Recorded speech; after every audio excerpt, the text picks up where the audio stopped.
มาสงขะอันนั้นได้เป็นปอยสระกับพัดสันติสุขในว่าป่นมาคือเนาะในเป็นปอยเปิ้นมากาเนี่ยติเกียงสันติสุขอำเภอเวียงแหงเนาะในไทย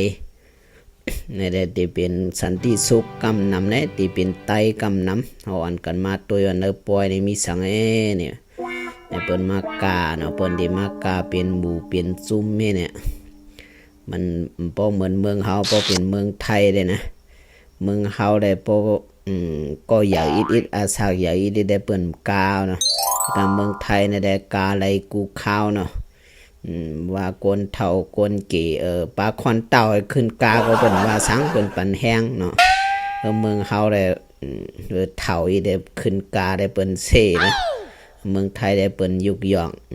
อันนี้ก็เป็นพิงทุงเผอพิงทุงมันเหมือนกันอันนี้เป็นโกนโตยอันนี้เป็นเหมาเป็นเสาลูกอ่อนลูกอิดเนี่ยมันก็มาปล่อยกำนำได้ที่เป็นไตกำนำเนาะสมซื้ออำเภอเวียงแหงว่าจะได้เปิงหลงว่าจะได้กำนำได้ใครเปลี่ยนไตหมดแล้วเนาะเนี่ยเป็นมาโตยเนี่ยคนเมืองคนไตคนไทยคนขี่คนยางเนี่ยเนี่ยเป็นกาเนี่ยเป็นมากากึ่งกลางเนี่ยคำบอกก็กาโอนเนาะคำบอกก็โมกาคำบอกก็อันมากาก็เป็นสาวก็มีอันเจอมักเจอก็เป็นสาวอันตัวเป็นสาวก็การห่ำเจอสาวก็มีอันนี้มากาเห็นเนี่ยเป็นลายกลางเป็นลายกาไต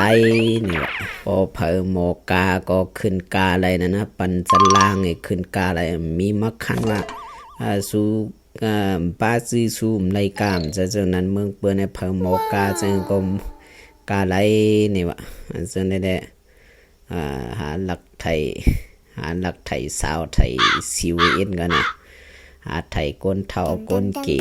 มันได้เป็นก้นมาปล่อยเขาเนี่ยไทยไว้เป็นตีหมายต้องมันเป็นว่านั่นนะเขาก็ปล่อยที่เราเซมว่าอันกึดไว้อะไรในมีตีหมายต้องก้วยนี่วะอันได้เป็นตีหมายต้องเมื่อสุงกูก็คา